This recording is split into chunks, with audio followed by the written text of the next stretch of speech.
I always thought Tuesday was the dullest day of the week, too far from Sunday's forgiveness, too early for Friday's promise. It was a day for errands and leftovers, for the soft thud of normal life. Funny then that my life decided to pivot on a Tuesday, the day I booked a style experiment at the barbershop where I'd learned to sit still and keep secrets. I was 43, a man with a steady job and a closet that functioned like a trapdoor. On hangers, harmless shirts, sensible trousers, jackets with the diplomatic blandness of office air. On shelves behind those, a small museum of satin and stretch, a skater dress with a pliant swing to it, a box of sheer black pantyhose, 10 denier, glossy, and 2 pairs of heels that I wore in my apartment the way some people wear faith, privately and with relief. Cross-dressing wasn't something I got into, so much as something that never let me go.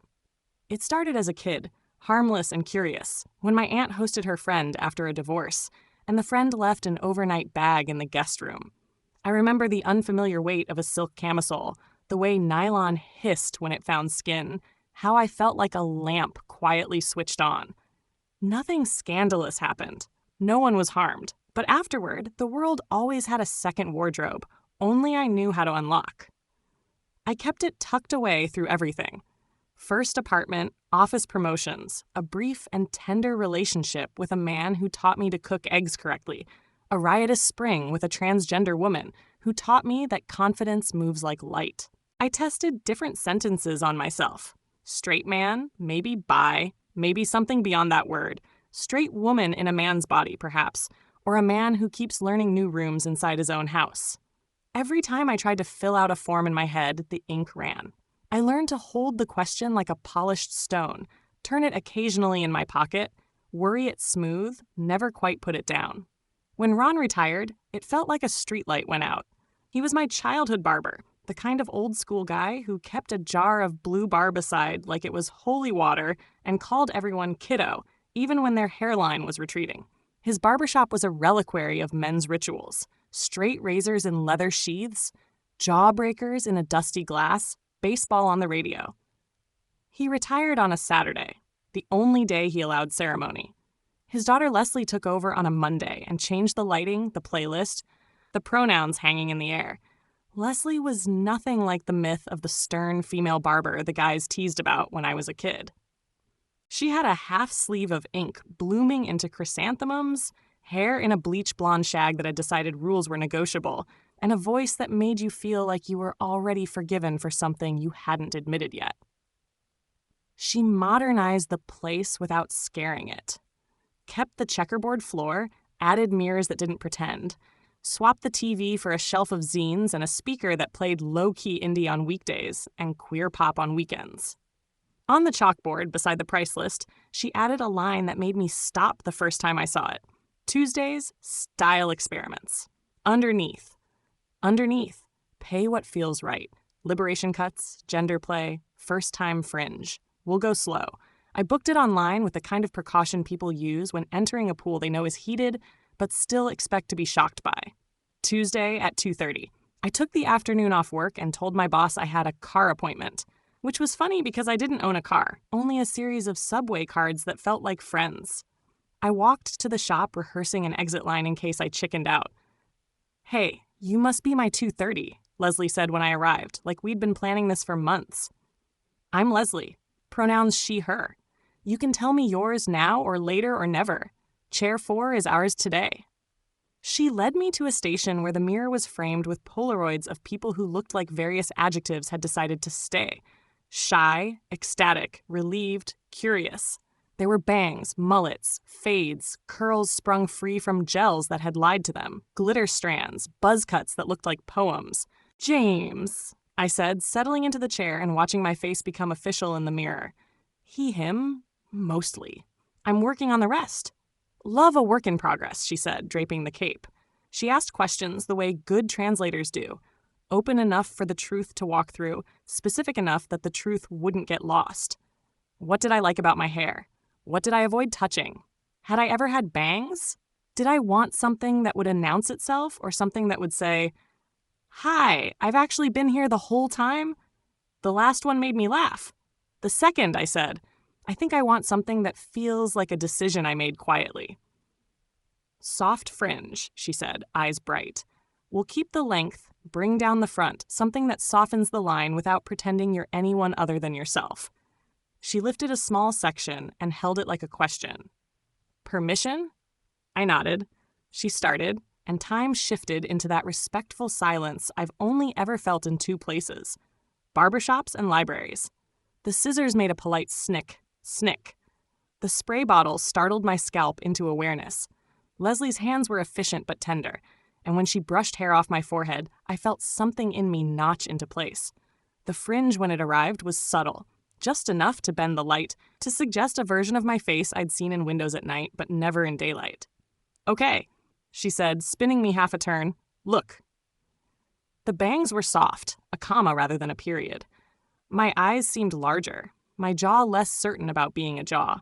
It was still me, but the floor had risen a half step, like someone had decided I deserved to reach the shelf without a stool.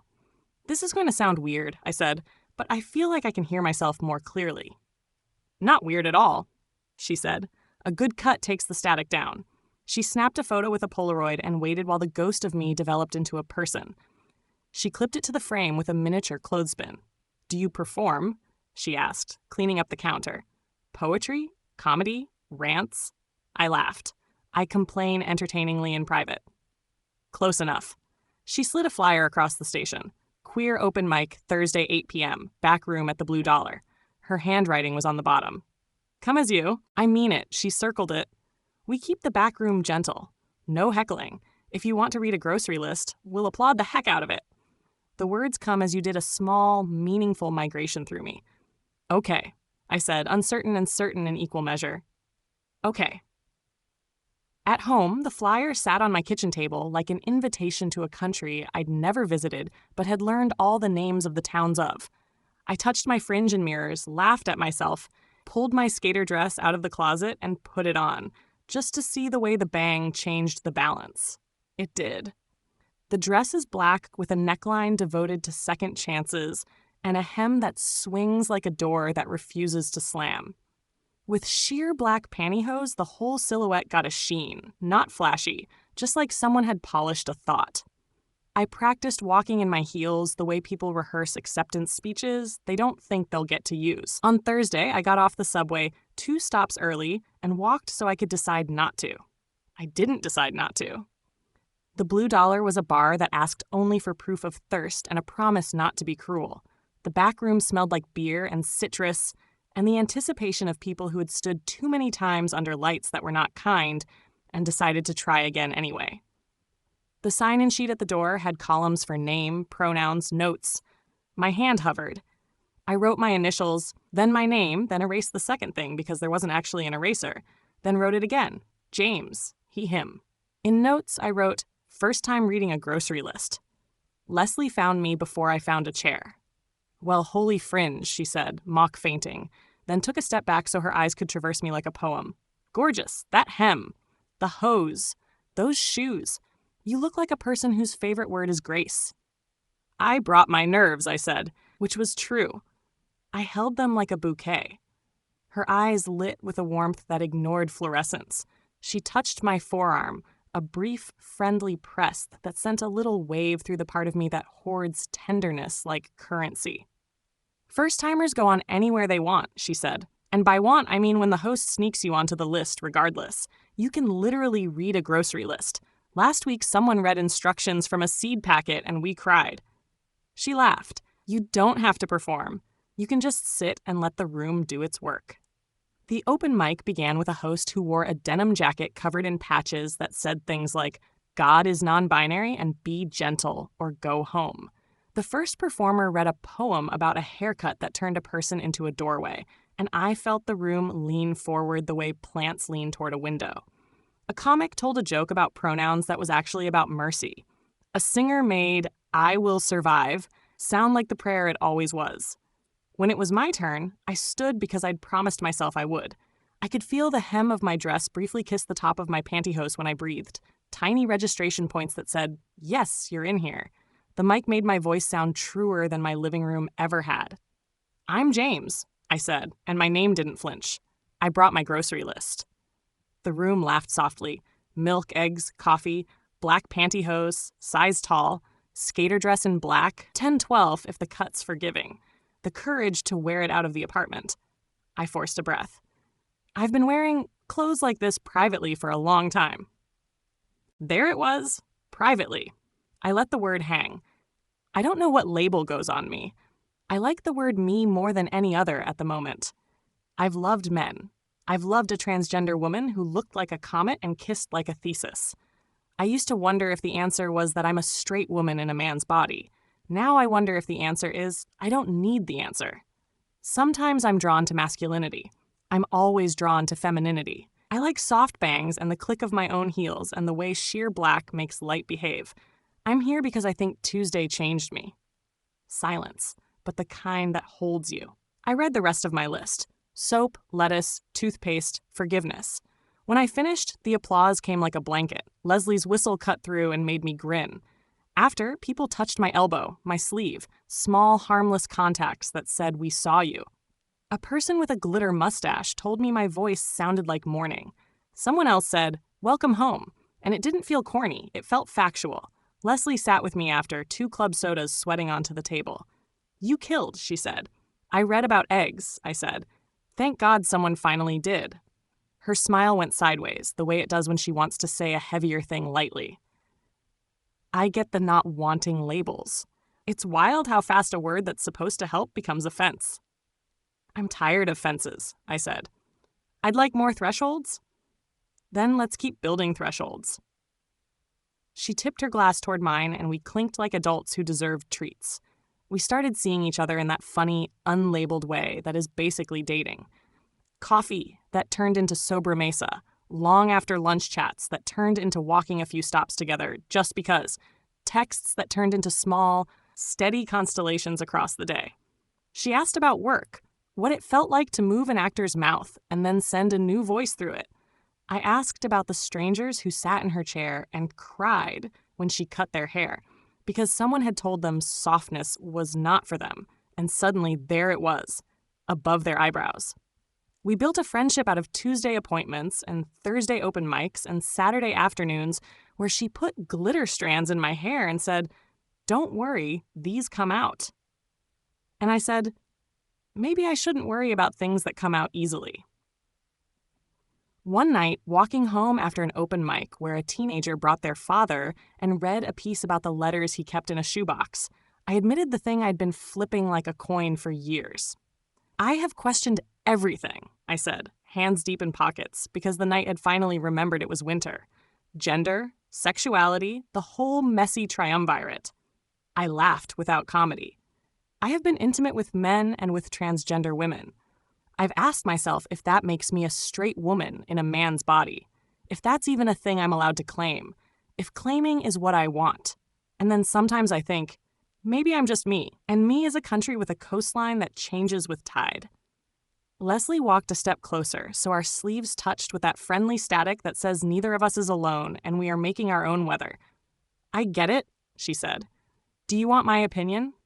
"Only if it won't anchor me to the wrong pier." She smirked. "I don't do piers. I do inner tubes. I think you're you. I think you're attracted to masculinity sometimes and to femininity always. I think femininity is an orchestra, and masculinity is a drum we've been taught to march to, and you happen to like both in different songs. I think you don't need a label to be welcome in my lap." I stopped walking because my knees briefly forgot their purpose. She put her forehead to mine, a touch that feels like a new password whispered. "No labels?" I asked. "Just names," she said. "Mine is Leslie. Yours is James. Everything else we can improvise." We did. We improvised our way through seasons. Tuesdays remained sacred, sometimes soft fringe trim, sometimes just sitting in her shop while she finished a cut and letting the smell of tea tree oil and talc convince me the world was manageable. Thursday nights, we became regulars at the open mic. Sometimes I read grocery lists that weren't grocery lists. Sometimes she told stories about the first time someone let her cut away the parts of herself she'd been faking. When we touched, it felt like 2 musicians who'd found a tempo without arguing the count. We were careful with each other's boundaries because nothing ruins improvisation like a bully. At home, I wore what made the day kinder. The skater dress on mornings when the mirror needed a second opinion. Sheer black pantyhose on evenings when the city had taken all the hard edges in and handed them back to me. Jeans and a long sleeve and a t-shirt when I wanted to walk through Saturday unnoticed. Sometimes, after the bar closed, we would stop by the shop, and she would trim my fringe in the mirror with the Polaroids, and I'd watch our cartoon versions smile from their clips. "Your eyes look enormous," she'd say. "That's the fringe," I'd say. "It's the seeing," she'd reply. We didn't set rules about what our sexualities were allowed to do.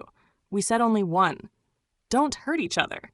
Or if hurt happens, as it does whenever two humans make a future out of days, name it fast and treat it like something that deserves first aid, not punishment.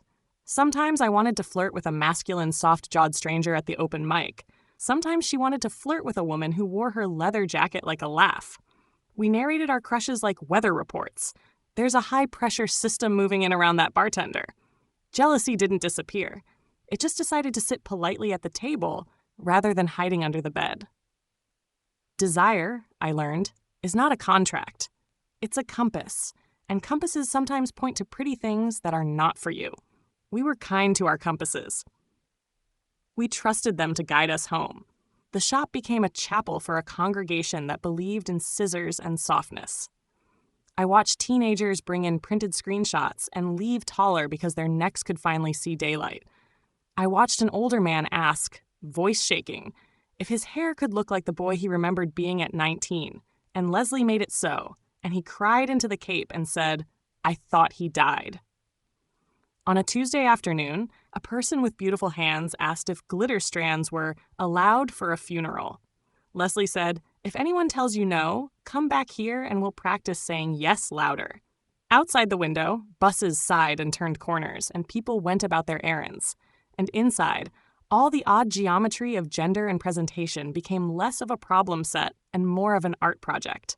On our 1-year anniversary of that Tuesday, she handed me a small, wrapped box.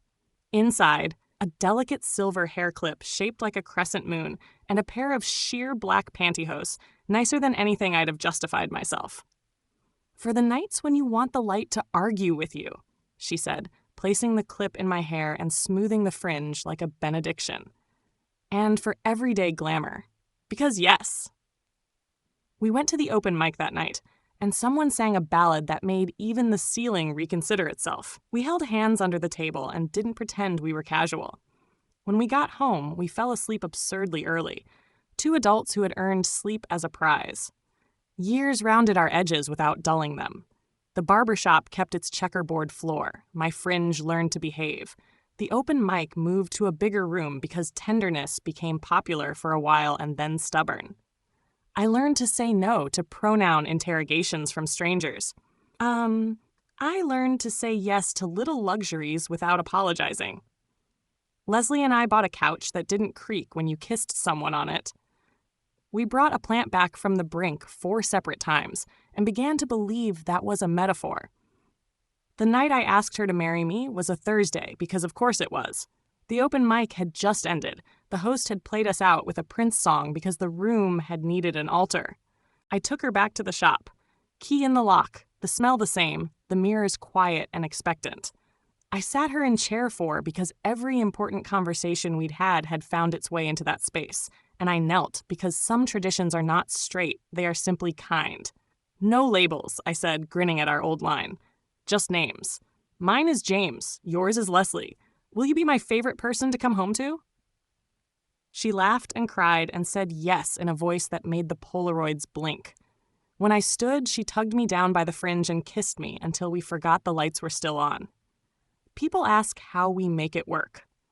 They ask if I'm a straight man or a straight woman or a bisexual person doing a performance art piece, if I want to transition, if I'm a chaser, if I'm afraid of what a Tuesday might become 10 years from now. I tell them, the answer is in the room. We made a room where we are allowed to be messily ourselves. We invite people we love into that room sometimes, and sometimes it is just us, and sometimes I wear a skater dress with sheer black pantyhose, and sometimes I wear a hoodie that has seen better days, and sometimes I wear both under the same sky. I'm not a test. I'm a person. I like soft bangs. I like the click of my heels. I like how Leslie looks at me like a punchline landed perfectly. I like masculinity when it's gentle. I adore femininity every way it shows up. We fell in love where I least expected it. In a barbershop on a weekday that never promised to be a holiday. In a back room where the mic is open and so are the rules about who's allowed to speak.